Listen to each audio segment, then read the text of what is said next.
नमस्ते, मैं डॉक्टर यजुष जैन हूँ। मैं एक इंटरवेंशन रेडियोलॉजिस्ट हूँ और आज हम बात करेंगे वेरिकोज वेन के बारे में। वेरिकोज वेन क्या होती है, सबसे पहले ये समझते हैं। आपने अक्सर कई लोगों के पैरों में देखा होगा जिनके पैरों में नसें सूजी हुई होती हैं, नीली नीली नसें दिखती हैं, गठानों की तरह दिखती हैं। इनको हम वेरिकोज वेन बोलते हैं। सबसे पहले इनके बनने की प्रक्रिया हम समझ लेते हैं कि ये बनती कैसे हैं। तो वेरिकोज वेन का सबसे कॉमन और सबसे जो इम्पॉर्टेंट रीज़न है जिसकी वजह से ये बनती है, ये है एक तो लॉन्ग स्टैंडिंग और ऐसा कोई काम जिसमें हमें लंबे समय तक खड़ा रहना पड़ता है, जैसे पुलिस ऑफिसर्स हो गए, डॉक्टर्स हो गए, नर्सिंग स्टाफ हो गया, कुक्स हो गए जो किचन में काम करते हैं, हाउसवाइफ्स हो गई जिनको बहुत लंबे समय तक किचन्स में खड़े रहना पड़ता है। ये सारे पेशेंट्स ज़्यादा प्रोन होते हैं वेरिकोज वेन के लिए। अब इसके अलावा क्या सिर्फ यही पेशेंट्स होते हैं या कोई और भी हो सकते हैं? तो जिन पेशेंट्स में पेल्विस में यानी कि पेट के निचली भाग में कैंसर होता है, वो भी वेरिकोज वेन डेवलप करने के लिए प्रोन होते हैं। क्यों? क्योंकि ये ट्यूमर पेल्विस की नसों पे प्रेशर डालता है और वो प्रेशर अल्टीमेटली पैरों की नसों तक ट्रांसमिट होता है। इसी प्रकार से प्रेगनेंसी के टाइम पर भी वेरिकोज वेन्स बनने की संभावना रहती है। इतना हमें समझ में आ रहा है कि किसी ना किसी प्रकार के प्रेशर के बढ़ने से ये वेन्स डेवलप होती हैं, तो हम समझ सकते हैं कि कॉन्स्टिपेशन की वजह से भी ये वेन्स का डेवलपमेंट हो सकता है। सेकेंडली, हाई हील्स का पहनना, या फिर हम ये देखें जिन लोगों की डाइट पुअर होती है, जो ज़्यादा प्रोसेस फूड खाते हैं, जिनमें कॉन्स्टिपेशन वाली चीज़ें ज़्यादा रहती हैं, उन पेशेंट्स के अंदर भी हमें वेरिकोज वेन का अपीयरेंस ज़्यादा मिला है। मेल्स के अंदर जिनका प्रोस्टेट एनलार्ज्ड होता है और उनको यूरिनेशन के टाइम पे अगर प्रेशर लगाना पड़ता है, ऐसे पेशेंट्स के अंदर भी वेरिकोज वेन का डेवलपमेंट हमने ज़्यादा देखा गया है। तो आइए अब समझ लेते हैं कि इसमें हमें क्या क्या सिम्टम्स देखने को मिलेंगे। सबसे कॉमन और मोस्ट फ्रीक्वेंट सिम्टम्स जो हमें देखने को मिलते हैं वो होते हैं लोअर लेग में पेन और उसके साथ साथ नाइट में क्रैम्प्स होना। इसके अलावा स्वेलिंग भी एक ऐसा फीचर है जो बहुत कॉमनली हमें देखने को मिल जाता है। इसके अलावा क्या क्या सिम्टम्स हो सकते हैं? इसके अलावा पैरों में पिगमेंटेशन होना, डर्मेटाइटिस होना और फाइनल स्टेजेस में अल्सर का फॉर्मेशन यानी कि घाव के बन जाने का फॉर्मेशन। ये सारे फीचर्स हमें वेरिकोज वेन में देखने को मिल सकते हैं। अब आइए करते हैं पेन की बात। ये most commonly medial side of the leg यानी कि अंदरूनी तरफ, जो पैर का अंदरूनी तरफ है, उस तरफ ये पेन होता है और ये ज़्यादातर काफ यानी कि पिंडली की मसलों में हमें देखने को मिलता है। जनरली कंप्लेंट लोगों की क्या रहती है कि जी सुबह से शाम के समय जैसे जैसे समय बढ़ता जाता है हमारा दर्द उसी हिसाब से बढ़ता जाता है। ये एक डल तरीके का पेन होता है, पैर में हैवीनेस फील करवाता है। लोगों की जनरली कंप्लेंट ऐसी रहती है कि ये हमारा पैर पत्थर जैसा फील हो रहा है। इसी तरीके से स्वेलिंग भी सिमिलर पैटर्न को फॉलो करती है। सुबह से लेकर शाम तक के समय में स्वेलिंग धीरे धीरे बढ़ती जाती है और शाम के समय पे बहुत ज़्यादा स्वेलिंग हो जाती है। पेन और स्वेलिंग ये दोनों चीज़ें पैर ऊपर करने से, पैरों के नीचे तकिया रख के सोने से या फिर हमारी कंप्रेशन स्टॉकिंग्स पहनने से, इन चीज़ों से इनको आराम मिलता है और पेशेंट बताता है कि हमें रिलीज़ मिला है। और ये जो पेन और स्वेलिंग है ये प्रेगनेंसी या और मेंसेस के टाइम पे बढ़ जाते हैं। फीमेल्स की जनरली ऐसी कंप्लेंट रहती है कि जी प्रेगनेंसी के टाइम पे या फिर मेंसेस के टाइम पे हमें ज़्यादा पेन हो रहा है as compare to regular days. एक चीज़ और हमें पता होनी चाहिए कि वेरिकोज वेन के साइज़ का पेन और स्वेलिंग से कोई रिलेशन नहीं है। ऐसा हो सकता है कि एक मरीज़ के बहुत कम साइज़ का वेरिकोज वेन हो और उसको बहुत ज़्यादा पेन और स्वेलिंग फील होती हो एज़ कम्पेयर टू एक दूसरा पर्सन जिसके अंदर बहुत ज़्यादा वेरिकोज वेन हमें देखने को मिल रहे हैं और उसके प्रोपोर्शनेट में हमें पेन और स्वेलिंग नहीं देखने को मिल रही है।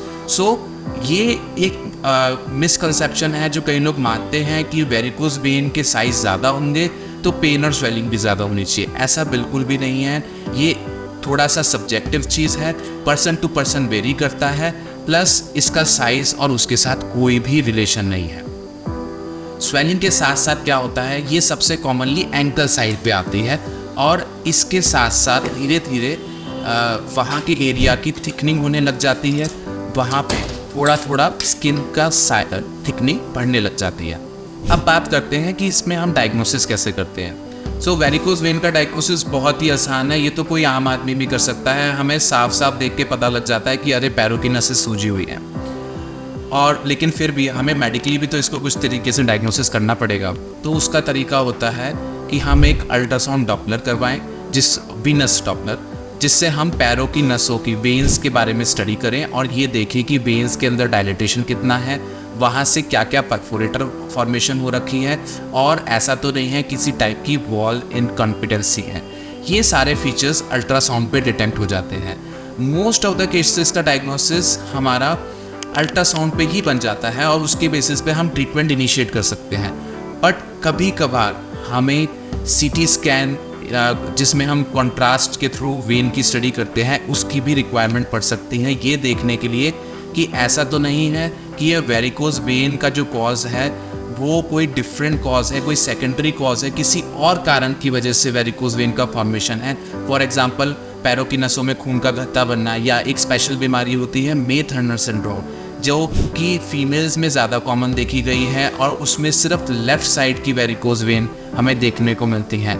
ऐसे केसेस के अंदर वेरिकोज वेन के ट्रीटमेंट की बजाय इस प्राइमरी डिजीज़ के ट्रीटमेंट से ही वेरिकोज वेन में आराम मिल जाता है। तो ऐसे कंडीशंस में हमें हो सकता है कि अल्ट्रासाउंड के अलावा एक सीटी स्कैन की भी सहायता लेनी पड़े, ये जांच करने के लिए कि वेरिकोज वेन का एग्जैक्ट कॉज क्या है। अब हम आते हैं ट्रीटमेंट के पार्ट पे। ट्रीटमेंट में सबसे पहले हमें पता होना चाहिए कि हम कुछ चीज़ें लाइफस्टाइल मॉडिफिकेशन से ही कर सकते हैं। कैसे? अच्छी डाइट लेना जिसमें हाई फाइबर्स है, कॉन्स्टिपेशन का ना होने देना, एज के साथ एक्सरसाइजेस करना ताकि हमारे मसल्स एंड हमारी वेन्स हेल्दी रहें। उसके अलावा हाई हील्स को अवॉइड करना and at the same time constipation और इन जैसी चीज़ों को भी अवॉइड करना, टाइट चीज़ को अवॉइड करना। ये सारी चीज़ें हमारी एक हेल्दी लाइफस्टाइल को प्रमोट करती हैं और वेरिकोज वेन की फॉर्मेशन को रिड्यूस करती हैं।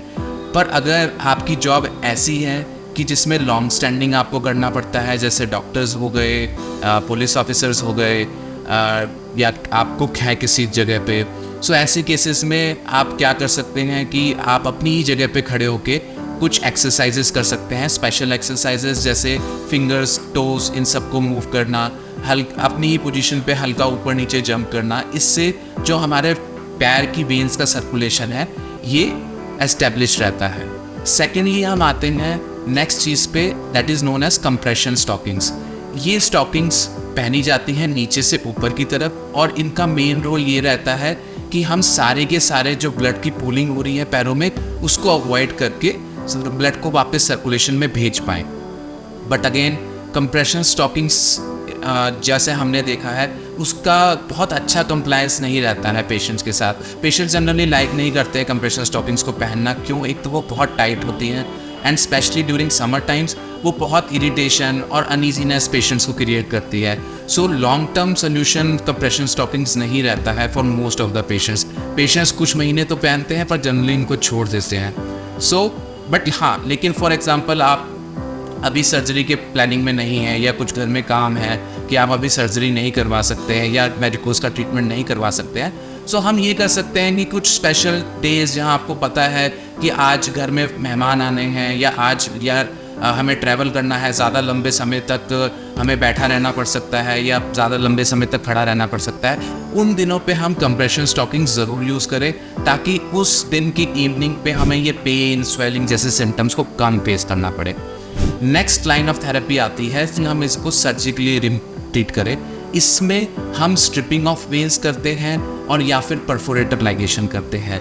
ये दोनों तरीके आजकल बहुत ही ज़्यादा कम यूज़ करे जाते हैं, सिर्फ उन्हीं जगहों पे करे जाते हैं जहाँ पे लेटेस्ट टेक्निक्स अवेलेबल नहीं हैं। इन तरीक़ों को ना यूज़ करने का रीज़न ये है कि इसमें बहुत बड़ा सर्जिकल स्कार मार्क लगता है, बहुत ज़्यादा ड्रेसिंग करनी पड़ती है, और जो हमारा सर्जिकल वुंड होता है सर्जरी के बाद जो हमारे चीरे वाली जगह होती है उसका हमें बहुत ध्यान रखना पड़ता है। प्लस हम वर्क पे भी जाने में हमें कई दिन लग जाते हैं कि इससे पहले हम वर्क पे वापस से अपना काम प्रॉपर्ली शुरू कर पाएँ। सो आजकल सर्जिकल टेक्निक्स को हम लेस प्रेफर करते हैं, ये करे जाते हैं उन जगहों पे जहाँ पे लेटेस्ट टेक्निक्स अवेलेबल नहीं है। इसके बाद नेक्स्ट थेरेपी आती है स्क्लेरोथेरेपी। इसके अंदर हम पैर की नस के अंदर एक दवाई डाल देते हैं और उस दवाई की वजह से पूरी की पूरी नस डिस्ट्रॉय हो जाती है, या एक तरीके से आप कहें सूख के वो नस का जितना भी फंक्शनिंग है वो ख़त्म हो जाता है। अब आप कहें इससे कॉम्प्लिकेशंस क्या क्या हो सकते हैं, या हमने नस को डिस्ट्रॉय कर दिया तो क्या कोई दिक्कत तो नहीं आएगी? ऐसा नहीं होता। जो हमारी वेन्स हैं वो कोई ना कोई दूसरा रास्ता ढूंढ लेती हैं ताकि हमारा ब्लड सप्लाई वापस नॉर्मल सर्कुलेशन में एंटर कर जाए। हाँ, और वैसे भी हम सिर्फ उन्हीं नसों को डिस्ट्रॉय करते हैं जो कि बेसिकली डैमेज्ड हैं, जिनकी वजह से ये वेरिकोज वेन का फॉर्मेशन हो रहा है। अब आते हैं थर्ड लाइन ऑफ थेरेपी पे, जो कि सबसे ज़्यादा वाइडली पॉपुलर और सबको आजकल अवेयरनेस है इस बारे में, दैट इज़ लेज़र थेरेपी, यानी कि EVLT। इसका फुल फॉर्म होता है एंडोवास्कुलर लेज़र थेरेपी।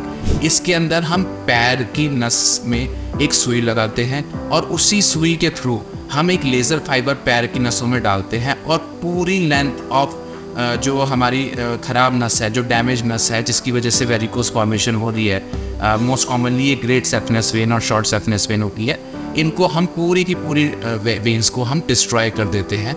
और इनको डिस्ट्रॉय करने के बाद हम 1 मंथ, 3 मंथ और 6 मंथ्स पे इवेल्युएट करते हैं कि जितने भी छोटी वेरिकोसिटीज़ हैं वो अभी बची हैं कि नहीं बची हैं। मोस्ट ऑफ द टाइम्स ये सारी वेरिकोसिटीज़ अपने आप ख़त्म हो जाती हैं ड्यूरिंग दिस कोर्स। बट अगर इन केस कोई एक आधी वेरिकोज वेन या टॉर्चुअस वेन रह जाती है तो ऐसी वेन्स के अंदर हम स्क्लेरोथेरेपी से शॉर्ट सेगमेंट उस वेन को डिस्ट्रॉय कर देते हैं। ये देखा गया है कि जो लेज़र थेरेपी है that is far superior then sclerotherapy और सर्जिकल मैनेजमेंट, और इसके अंदर रीअकरेंस रेट्स भी हमने कम देखे हैं as compare to the other 2 therapies. Sclerotherapy is very good जब हमें शॉर्ट सेगमेंट ऑफ वेन को डिस्ट्रॉय करना होता है, and laser therapy is very nice जब हमें लॉन्ग सेगमेंट ऑफ वेन को डिस्ट्रॉय करना पड़ता है। सो जनरली लेज़र थेरेपी जब फर्स्ट टाइम हम सेशन करते हैं उसमें हम लेज़र थेरेपी को प्रेफर करते हैं एज़ कम्पेयर टू स्क्लेरोथेरेपी और सर्जिकल थेरेपी।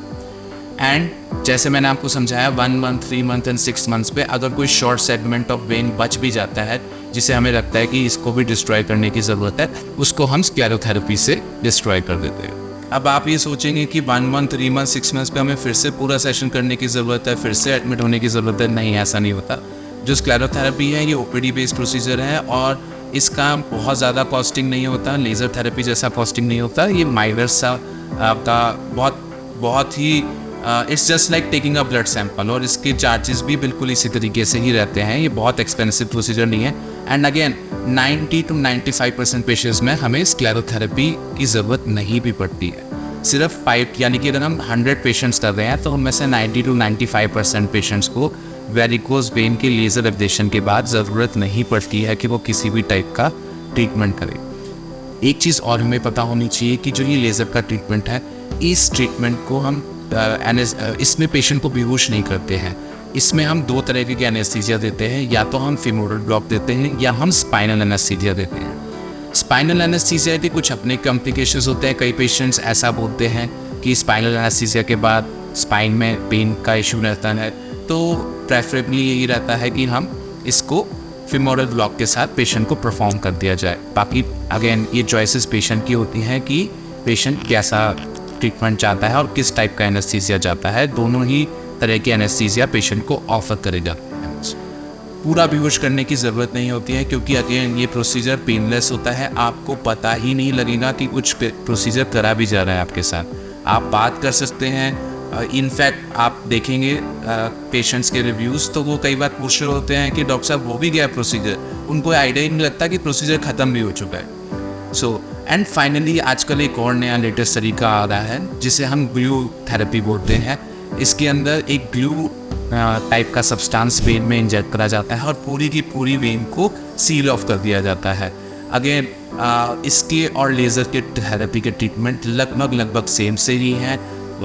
ऐसा नहीं कहा जा सकता कि कोई एक ट्रीटमेंट बहुत ज़्यादा सुपीरियर है as compare to other, but हाँ, बिकॉज जो ये ग्लू ट्रीटमेंट है it is a very latest one, तो इसके चार्जेस थोड़े से ज़्यादा रहते हैं as compare to laser therapy. Sclerotherapy, EVLT यानी कि लेज़र का ट्रीटमेंट एंड ग्लू वाला ट्रीटमेंट जिसे वेनेसिन भी बोलते हैं, ये तीनों के तीनों ट्रीटमेंट्स के लिए जनरली पेशेंट को बेहोश नहीं करा जाता है।